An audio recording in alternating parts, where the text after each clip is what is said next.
بسم الله الرحمن الرحیم. السلام علیکم ګرانو کتونکو د روزنامه آئین ویب چینل سره ستاسو خدمت کې حاضر یو. د پېښور سیاسي میدان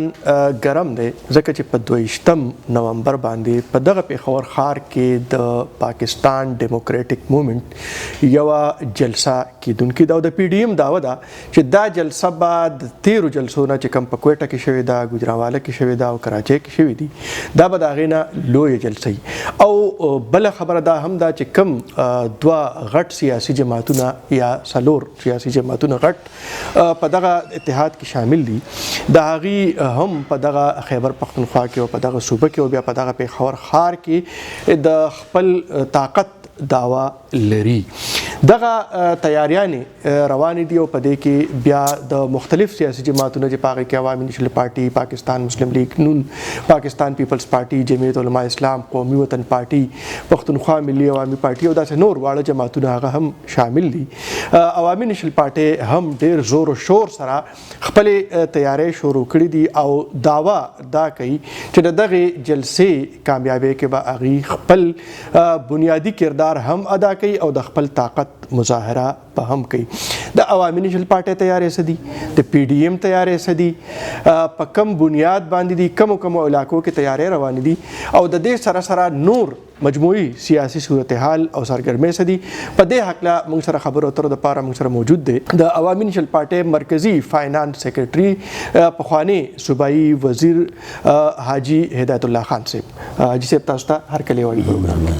حاجي صاحب تاسو په دغه صوبه کې د وزارت ذمه دارۍ هم ترسره کړې دي. عوامي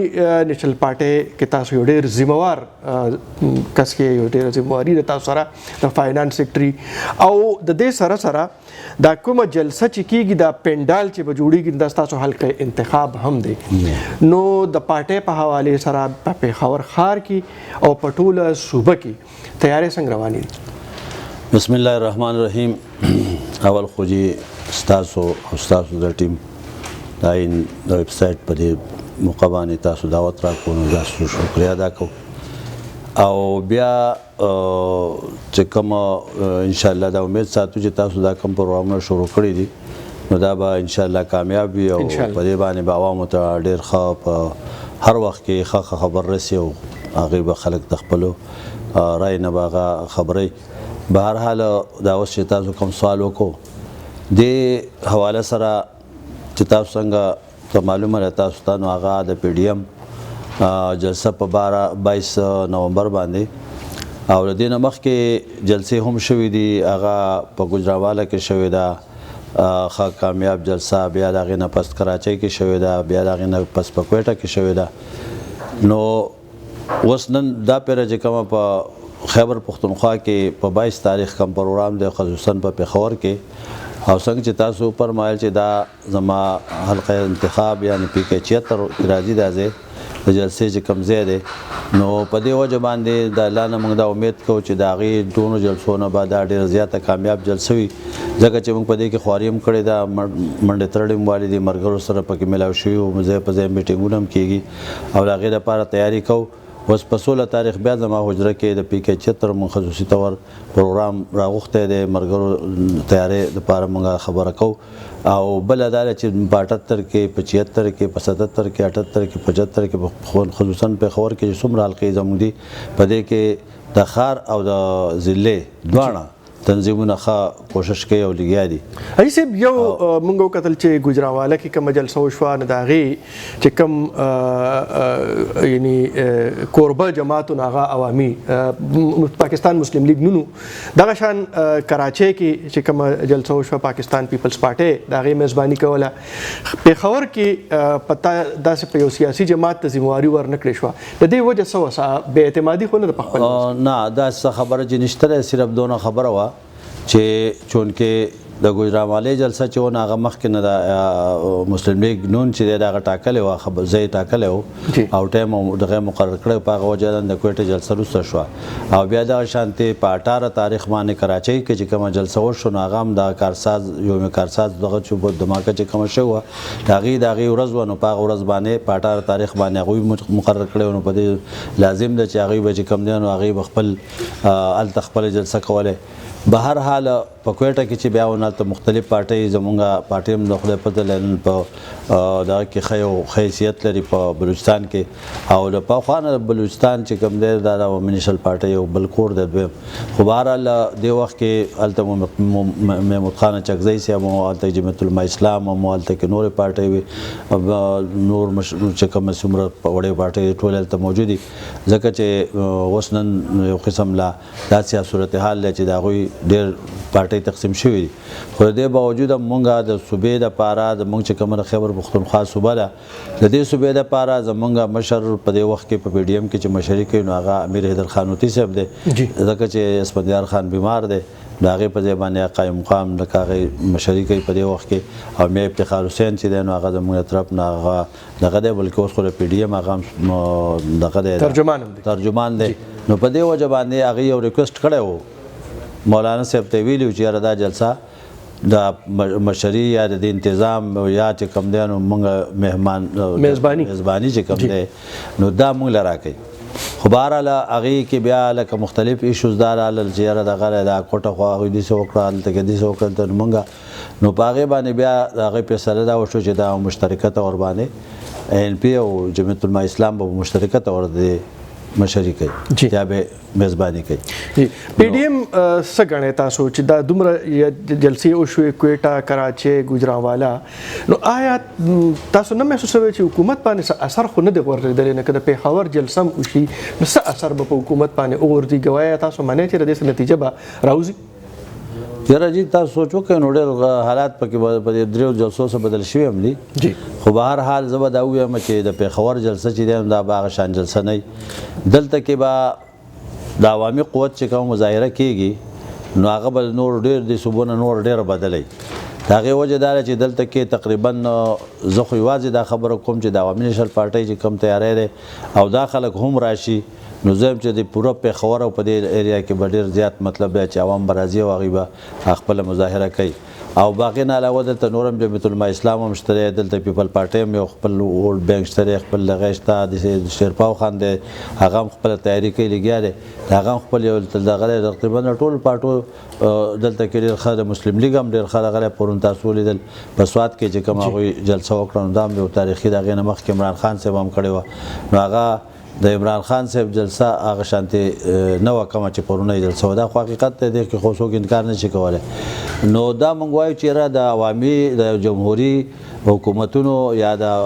هغې دا اصول دي چې هغې خلک راوځي او هغوی احتجاج وکړي نو پکار دا ده چې هغې حکومت په هغې باندې بیا غور وکړي او سوچ وکړي په خپل ناکامۍ باندې په خپل کارکردګۍ باندې په خپل چې کومه زیاتي لګیا دی کېږي د هغه باندې مهنګایي چې کومه روانه ده په هغې سوچ وکړي بیا د هغې سره کرپشن دی د هغې سره نورې خبرې داسې دي چې د عوامو د توقعات نه هغه برخلاف روانې دي او چې کوم نوی پاکستان جوړېدو هغوی چې کوم سوچ ورکړی خلکو له یا د مدینې د ریاست په نوم باندې دوی کوم اواز کړی هغه اوس عوام په دې باندې پوه شو چې دا خبره الټه روانه ده نه خو هغه شته انصاف شته دی نه هغه شانتې چې کوم دی مونږ لکه ورځ په ورځ باندې نه هغه نوکرو چې کومې دعوې شوې وعدې شوې وې چې مونږ به 50 لاک دغه 1 کروڑ نوکرۍ به ورکوو 50 لاک کورونه به جوړو مختلفو ایشوز باندې چې کومې خبرې شوې وې هغه تاسو موندلې که تاسو اوس هغه زوړ دغه د هغې کلیپونه راوړئ نو تاسو په خپله پته ولګي ظاهر طور باندې چې آیا د هغوی په هغه وخت کې کومه د خلکو له کم یو دغه ورکړی و او نارې لګولې او نن چې کوم دی نو د هغې خلاف دوی روان دي او په هره خبره کې یوټن اخیستل دا هم ټیک ده چې یوټن اخیستل په بعضې خبرو کې چې کله دغه نو زد نه دی په کار ته بیا خپله خبره باندې کله پوه زه غلطه وایم نو بیا ورته واپس کېږي خو داسې هم نه ده چې ته په هره خبره کې بیرته واپس کېږي نو په دې وجه د خلکو هغه اعتماد هغه ختم شوی دی اوس چې کوم دی نو اوس خلک د هغې نه نجات غواړي د خلکو دا کار دی چې یاره د اوسه پورې چې کومه زموږ د پالیسي دی د پی ډي ایم نو هغه هم صرف د مظاهره پورې د هغه صرف د دې پورې چې پرامن جلسې وشي جلوسونه وشي حکومت ته ښکاره شي چې عوام زما خلاف حاجي صاحب د دې نه وړاندې عوامي نیشنل پارټۍ هم په دې صوبه کې حکومت کړی دی مسلم لیګ هم کړی دی پاکستان پیپلز پارټۍ هم کړی دی دغه شان دیني جماعتونو هم کړی دی خو د دې صوبې خلکو په یعنی په تسلسل سره دوباره تحریک انصاف ته ووټ ورکړو منډیټ ورکړو تاسو نه ګڼئ چې خلکو په هغې باندې اعتماد کړی دی او تاسو اوس د هغې خلاف تحریک چلوئ نو دا د خلکو دغه منډیټ احترام نه دی دا خو داسې ده چې دا جګړه خو هم په دې جوړه ده چې کله الیکشن شوی دی زه به تاسو ته یو خبره وکړم وایي مولا نصرالدین یو ډېر مخکې یو دغه تېر شوی دی نو هغه په بازار کې ولاړ دی او دغه ښځه چېرته راوتې د سودا مودا بقیا صاحب یا به ګرځي نو هغه یې اشاره کړې وایي نو خلک ول راټول شوی چې ملا صاحب چې دا ښځه وایي نو دا کور ته بوځه هلته بیا ووایه دلته کې مه وه دا خلک راټول شوی هغه ویل چې دا کور کینو نو بیا وامسله خو دا کور نه کیني چې مونږ دا جګړه چې لکه دې باندې زمونږ دغه دی چې دا کم شی وشو زمونږ سره نو د هغې د وخت نه دا داسې چې مونږ نن وایو یا کال مخکې وایو د هغه ورځ باندې تاسو ولیدل چې په اسلام آباد کې ښه باقاعده جلسو شو داسې مظاهرې وشوې دا ټولې خبرې د وخت نه را روانې وې خو بیا د مصلحت تحت او یا د مذاکراتو په خبره کې هغه خبرې به ماتل کېدې اخري فیصله دا وشو چې مولانا صاحب راپاڅېد او ټولو ته په اتفاق باندې خبره وکړه چې بایي یا به یو کېږو یا به ورک کېږو نو په هغه لا به یو کېږو لا به ورک کېږو په هغه خبره باندې ټول لبیک ووایو او ټول یو شو اوس که موږ بیا هم منتشر شو نو بیا هم سم نه کېږي خو په دې وجه باندې چې زموږ بیانیې راټولوي وایي موږ په هغې باندې ولاړ یو او موږ په هغې باندې قایم یو د اولې ورځ نه موږ دا و چې موږ سره دانلې شوې ده او دوی زیاتې کړی دی زمونږ پوره بکسې دغه شوي دي پوره تیلی غونډې چې کمې بچ شوي دي هغه تیلی بیا بدل شوي دي ځای په ځای باندې او هغه ځای ته نه دي رسېدلي چې کوم ځای کې چې کاونټین زموږ د فارم 45 چې دی دا خو چاته 45 فارم چاته نه میلاو شوی کم الیکشن کیږي نو خلک د داندلې الزام لګي خلک هم دا وایي چې بایللې امیدوار چې د هغه الیکشن نتایج نه مني نو د راروان الیکشن څه ګارنټي ده چې دا به ومنلی شي او دا به صفا سوتره کیږي چې خلک یې ومني یا سیاسي جماعتونه یې ومني په دې وجه باندې خو داسې ده چې د پی ډي ایم دا اولنۍ بیانیه ده چې تیر شوی دغه د کینسل شي مکمل طور باندې او کم خلکو چې په دې کې مداخلت کړی دی نو هغه د دې نه باز راشي هغوی د دې خبرې ګارنټي ورکړي هغه دی چې کوم دی نو د الیکشن د نیکسټ چې کوم را روان دی د هغې دپاره د ریفارمز دغه شي چې په هغې کې خپل حق خلکو ته معلوم وي او هغې کې د پاک او پاک صاف الیکشن شفاف الیکشن هغه چې کوم دی هغه یقیني شي ای صاحب د عوامي نېشنل پارټۍ په حق باندې هم دا خبرې کېږي چې په خپل دور حکومت کې کرپشن کړی دی او دغه موجوده حکومت هم الزامونه لګوي چې څنګه په نورو سیاسي جماعتونو باندې لګي دغسې په عوامي نېشنل پارټۍ باندې هم الزامونه لګوي نو څه ګڼئ تاسو چې را روان الیکشن کې تاسو ولس ته مخامخ کېږئ تاسو ولس ته ځئ ووټ ترې نه غواړئ په څه ناره باندې به غواړئ نو کومه پور چې د عوامي نېشنل پارټۍ د حکومت تعلق یا په وخت کې یا دوی څه پروپاګنډه کوله نو هغه حقیقت هم دا دی چې په هغه وخت کې مؤثر جواب زموږ په میډیا باندې زموږ د پارټۍ د طرف نه داسې نه دی شوی او دوی دا وایي چې موږ د سرکاري وسایلو استعمال او دا نه کوو دا دغه نه بعد کو خو بهرله خبره بیا دومره دغه شو نن د هغې نه دا ثابته شوه چې که تاسو سوچ وکئ نو په دې وخت کې نه د عوامي نېشنل پارټۍ په یو کارکون باندې نه په یو منسټر باندې نه په یو مشر باندې نه یو په صوبایي او په مرکزي مشرانو باندې په قومي اسمبلی په منسټر او په دغه باندې په مرکزي منسټرانو باندې داسې څه الزام یا دغه نیب ته قتل د څوک نه چا ثابت کړی دا نه د اوسه پورې جیل ته تللی دی نو د دې خبرې دا ثبوت دی چې په دې وخت کې چې چونکې عوامي نېشنل پارټۍ د یو مخالف حکومت سره مخامخ ده او د هغې سره خصوصا په دې صوبه کې زموږ مسله ده چې زموږ حکومت اخیستی د نور چا سره هم نشته د هغې باوجود هغوی د ډېر کوشش باوجود د خدای فضل دی نن تاریخه پورې په یو نور خبرې خو ډېرې شوي دي خبرې ډېرې شوي دي د دې پورې چې د اسفندیار خان باره کې تاسو یې اورېدلي دي چې هغه وایي په ملیشیا کې دغه جوړې کړې پلازې په فلاني ځای کې جوړ کړي او په دې چوک کې جلسه وه اسفندیار خان دا چیلنج ورکړو چې یاره که فرض کا زما د پلار او د نیکه نه چې کومه ماته ځمکه اساسه پاتې شوې ده زما په نوم باندې زما د زوی په نوم باندې زما د انګور او د ښځې کور والا په نوم باندې یو د هغې نه څه شی زیات ثابت شو یو خو هغه زه دا وایم چې هغه د حکومت په خپل چارج کې والي سرکار دی ضبط کړي او بله ماله داسې نه چې ماله بله سزا راکوو یا به سیاست نه کوم بلکې ما په دې چوک کې پانسي کوي پانسي مې کوي او د پانسۍ سزا لاله راکوي ځکه چې زه بیا زیات کرپټ سړی به یم نو بیا به په کار دا زما د حق جوړېږي نو په دې وجه باندې زه دې خبرې ته حیران یم چې نن په نیب کې کم کیسونه چلیږي په لکه د دې ایون د دې پورې د پی ټي آی کم سیټینګ منسټران دی او دغه تاسو ولیده بل پرویز خټک صاحب ډېرې ښکلې خبرې رښتیا خبرې وکړې چې زموږ اوس هم یو منسټر جهانګیر سلیم صاحب چې ډېره خرچې کړې وې ډېره دغه یې کړی او هغه بیا چې کم دی نو بس په چینو کې چې بغلا کې مونږ ګیر کړو نو بس هغه لاړ وتښتېد اوس بار ناست دی نو لاړ او راغی دا بېله خبره خو د هغې چې کومه سوچ او فکر و هغه ښکاره شو نو زه تاسو ته دا وایم چې هغه خبرې خو د دوی الزامات او د دې پارټۍ خلاف یو سازش شو د دې لپاره یو لار داسې همواره شو چې دا په عوامي نیشنل پارټۍ د مخې نه ویسېږي نو د حیدر خان تاسو ته پته ده چې د هغه غوندې کارنامې د هغې غوندې کار د هغې غوندې کارکردګي د هغه غوندې دیانتداري د هغه غوندې شرافت د هغه انسانیت دا د هر څه ټول دنیا ته ښکاره ده او چې کوم کارونه یې کړي دي نو هغه هم په داسې وخت کې کړي دي چې په هغه وخت کې دهشتګردي هم وه په هغه وخت کې سیلاب هم راغی په دې ملک کې چا کار ته څوک پرېښودل نه خو د دې خدای په فضل سره هر څه چې کړي دي د ملک په د خپلې صوبې په وسایلو کړي دي د چا نه 1 روپۍ قرض نه دی اخیستی د بل ځای نه چې کوم ښه پروجیکټونه شوي د هغې لپاره هېڅ قسم نه یونیورسټۍ جوړې کړي د پاکستان دا موږ بار بار ځکه وایو چې خلکو ته لا پته ولګي چې تعلیم ډېر ضروري دی او دې له به عمران خان صاحب ډېر دغه ورکاو اهمیت ورکاو ډېر زور به ورکاو صحت له او تعلیم له چې دا دوه محکمې ما سره یو په دې کې به زه چې کوم دی نو بس دا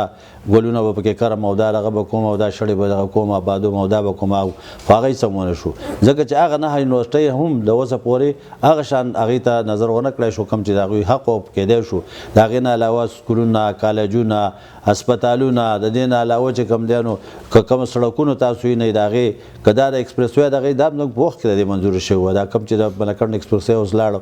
دا ټولې خبرې داسې دي چې داسې یو خو زباني خبرې دي بل عوامي خبرې دي چې کم د عوامو ته معلومه ده کم په ځمکه باندې په ګراوند باندې کوم حقیقتونه دي هغه حقیقتونه څوک نشي پټولی او خصوصا د رسک یو ډبل ون نمبر 2 چې تاسو نن تاسو ګورئ دا د حیدر خان په دغه باندې دغه وخت نه شوی دی تقریبا هر یو ډېر کم تاسو ته وایم چې کم کار هغوی کړی دی د آیلینډ ګیس په دغه کې وګورئ په تاسو په بیا هغه نورې غټې یاد کړو چې د مرکز نه کمې راغلې NFC ایوارډ دغه شو بیا د هغې نه د صوبې ته خپل حقوق رالل او کوم دغه ترمیم چې واټر وی ترمیم په شکل کې دی صوبې ته ډېرې ګټې رالې هغه د پښتونخوا نوم راغی چې دا کوم وخت نه لګیا او خلک کولې دا ټولې خبرې په ډېر لږ وخت کې وشوې نو که نو دا نورې وړې خبرې خو زه تاسو ته نشم کولی خو به هر حال چې بیا هم کم کارونه زه د وسم په چلنج سره دا مونږ خبره کوو چې په هغه وخت کې شوي دي نو دلته کې 15 کاله او 2.5 کاله 7.5 سال دوی تېر کړل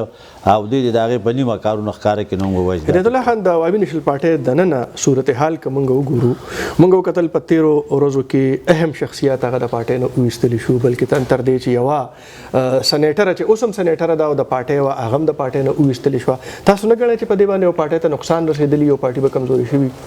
زمونږ چې داسې خبره ده چې عوامي نیشنل پارټي د اصولو پارټي ده دلته تنظیمونه دي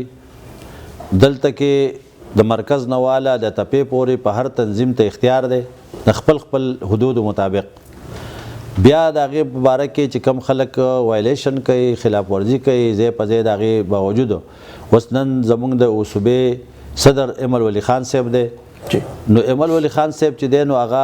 ډېر واضحه بلوس خبر وکړه په باچا خان مرکز کې چې او د هغې مثال یې دا ورکو چې تاسو ما ته وایي چې ته سختي کې یا داسې خلک چې هغه پارټۍ کې نو هغه زه تاسو ته یو مثال در کوم لکه زما دا ګوته چې کوم دی خوږ شوه نو زه نیغ په نیغه باندې نه ډاو کوم کټ کوم زه اول د دې علاج وکړم ډاکټر له لاړ شم ګولۍ وخورم بیا انجکشن ته ضرورت شي د هغې چې په دې پټۍ هم وکړم د هر څه چې وکړم د هغې نه بعد هم دی وایي چې بایي ستا اوس دا ګوته نه ښه کېږي بلکې تا ته نور نقصان دی دا ګوته به زه کټ کوم ډېر به خفه یم خو دا نه چې زه خوشحاله یم خو زه بیا ځکه کټ کوم چې زما دا نور وجود بد شي دغه شان د پارټۍ مثال هغه ورکړو چې که تاسو دا وایئ نو چې کم سړی هغه زه وباسم د پارټۍ نه یا د خلاف کاروایي کوم یا ول نوټس ورکوم یا ول شوکاز ورکوم نو زه به هغه داسې نه چې هغه په یوه معمولي خبره به زه کوم زه به اول هغه خپل غلطي ځان له بیا راوغواړم او نشاندهي به ورته وکړم چې دلته کې ستا غلطیانې روانې نامه کوه بیا د هغې نه پس به زه ولګم د تنظیم سره مشوره وکړم بیا به اوس د هغه سره جرګه به ورسره کښېنوم په جرګه به ورسره خبرې وکړم دا ټولې خبرې چې بیا اخري چې کوم دی نو نه کېږي نو د هغې نه پس به زه بیا د خلاف کاروایی کوم او هغه کاروایی چې په هر شکل کې بل دا چې د پارټۍ د دغه نه په دې کې تنظیم بیا نقصان تنظیم ته رسي چې ته د هغې سره نرمي کې نو هغې د نرمۍ نه بیا نور خلک غلطه پیدا چوتی او بیا لکه د مونږ پارټي څنګه چې تاسو ته ماته ویل باچا خان هم په خپل وخت کې دا کړی دی ولی خان هم دا په خپل وخت کې کړی اسفندیار خان هم کړي نن امل خان هم هغه طریقه باندې چلیږي بلکې هغه دا ویل چې یاره که زه د خلکو خوشحالول کوم په تنظیمونو کې نو بیا به داسې وکړم چې د ټاپیانو دغه چاکلیټونو دکان به کولاو کوم نو خلک له به یې ورکوم خوشحاله به خو زه پارټي چلوم زه دا خپل حق ګڼم زه چې څو پورې صدر یم یا زما سره اختیاري نو دې پارټۍ په ما باندې دا حق دی چې د پارټۍ د خپل د ډېر مفاداتو خیال وساتم. نن د خدای فضل له د هغې په برکت سره او د هغه د سوچ او د ویژن په برکت سره نن چې دی نو پارټۍ ډېره ښه روانه ده. د پارټۍ تنظیمونه تقریبا ټول فعال شو، ملګري وکیلانو، ملګري استادانو، ملګري ډاکټرانو دا خو د مخکې نه روانو، اوس پکې ملګري لیکوالان راغلل، صحافت طرف ته مونږ خپل توجه دغه کړه، ډېر شاعرانو او دغه د ادیبان دی کې دپاره دغه شو، د هغې لپاره ملګري علما کرام پکې دغه شو، خدایي خدمتګار تنظیم بحال شو، هغه داسې بحال شو چې په هغې کې باچا خان ټرسټ چې هغه به انشاءالله په دې را روان وخت کې د هغوی دا سوچ دی او فکر دی چې په هره ضلع کې کم از کم یو موږ ډبل ون ډبل ټو او ورسره د هغې خپل دفتر، ورسره چې کوم دی د هغې لپاره یو امبولانس او د هغې سټاپ هغه مکمل اولنی زموږ د هغه هدف دی په دې 6 میاشتې کې دننه دننه چې موږ په هره ضلع کې د هغې د وکړو. بله د هغه تنظیمونه چې په هر بار ملکونو کې کم ملګري وو زموږ هغوی مخکې ریګولر پروګرامونه داسې نه وو، نه د چا ته جوابدeh وو، بلکې اوس هغوی تقریبا هلته کې خدای خدمتګار تنظیمونه تیار شو. تقریبا په دې وخت پورې د 18 ملکونو کې خدای خدمتګار تنظیمونه بحال شوي دي او هغوی چې کوم دی بلکې جوړ شوي هم دي، د هغې نوټیفیکیشن هم ایمل خان کړی دی ځکه چې هغه د باچا خان ټرسټ هغه دی ډایرکټر دی، نو په دې وجه باندې هغه ټوټلی چې کوم دی د هغې دغه هم کړی. خو به هر حال زه دا وایم چې په دې وخت کې پارټي چې په کوم لیول روانه ده نو انشاءالله د نورو بلکې زموږ دا کوشش دی چې ایجوکیشن په باچا خان ایجوکیشن د مخکې نه و خو فعال نه و صحیح، باچا خان هیلث فاونډیشن چې هغه په حال و په خوله باندې و، دا نه چې دا سکولونه نه و یا څه، خو یاره دومره توجه چې کومه نن روانه ده خلک سکولونو له ځای ورکوي، روغ روغ بلډینګونه خلکو ورکړه مردان کې دغه کې دیر کې یو ځای بل ځای. نو زه دا وایم چې په دې وخت کې ډېر ښکلی کار شروع دی په تنظیمي بنیادونو باندې ډېر ښکلی کار روان دی. یو اخري پوښتنه کوم هغه دا ده چې خلک دا وایي چې یاره عوامي شل پارټي د یو کور پارټي ده او بس پلار یې مرکز مشر دی، زوی د صوبې مشر دی او دغه شانتې بل رشته دار یې په قومي اسمبلۍ کې مشر دی، یو کور ته راغونډه شوې ده. څه وایي په دې باندې؟ یاره چې زه خدا وایم که نه چې لکه په عوامي شل پارټۍ کې خدا نشته دی. زه چې دې ته ګورم، زه نن په دې ځای باندې د مرکزي مالیاتو سیکرټري په مثال کې خپل کوششونه کوم، خپل ډیوټي کوم، نو هغې یو مهرباني وکړه په هغه ووټ باندې زه رالم د پارټۍ د طرف نه په دغه کې منتخب شوم. داسې دا خلک چې دی دا چې دا انتخاب باندې باقاعده راغلي دې دپاره الیکشن شوی دی، په دې باندې چې د هر یو دغه کونسلر دغه د صوبې هغې باقاعده خپل ووټ دغه کړی دی، استعمال کړی دی. نو په دې وجه باندې دا خبره ځکه دغه وي چې اوس په دې وخت کې اسفندیار خان هم ناست دی، حیدر خان د قابلیت په بنیاد باندې هغه هم راغی، سینیر نایب صدر هغه چې کوم دی نو په دې وجه باندې راغی چې هغې حالانکې هغه نایب صدر دپاره او دغه جمع کړه، خو چې ټونګي حاجي صاحب رانغی په هغه وخت کې هغې اپلای ونه کړه، درخواست ونه شو، نو هغه ایمل خان دغه ایدر خان راټوبې ټکلې مخکې لاړو ځکه چې دا اصول او پالیسي دی د پارټۍ. اوس نن اسفندیار خان بیمار دی نو قایم مقام صدر به هغه دی، که دې په دې بل څوک وی نو بیا به هغه وی. په دې پارټۍ کې بیا خصوصا په عوامي پارټۍ کې خو شهرباز مزاري هم راغلی، اجمل خټک هم صدارت کړی دی، دغه هم کړی دی، تقریبا ټول ځای په ځای باندې تاسو کتلي دي. افراسیب خټک هم زموږ د صوبې صدر و، داسې چې کوم دیانو دې ټولو کړي دي، افضل خان لالا شو دا د پیملي صدغه نو. خو به هر حال د دې نورو په شان کم از کم نه یو، دا کم چې خلک تاسو یې نه چې هغه پشت در پشت را روان دي او دوی کې بدل چینجز راغلي دي، باقاعده دا په تاریخ کې موجود دي. جی ډېره مننه کوم حاجي هدایت الله خان صاحب ستاسو چې موږ ته مو وخت راکړ. ګرانو کتونکو خبرې ترې تاسو اورېدې او د پی ډي ایم د تیارو سره سره د عوامي نیشنل پارټۍ د تنظیم سازۍ په هکله باندې نوې معلومات موږ ته حاجي صاحب راکړه، د خدای خدمتګار تنظیم په هکله باندې دغه شان د یو نوې د خپلې پارټۍ د ریسکیو د ادارې په هکله باندې نور معلومات. دغه معلومات تاسو ته څنګه ښکاري څه ګڼئ موږ ته به خپل فیډبیک هم راکوئ او وخت په وخت به موږ هم دغه شان مشران راغواړو او د هغوی سره به مرکې کوو، خبرې اترې به کوو او تاسو به خبرو اوس اجازت راکړئ. د الله په امان.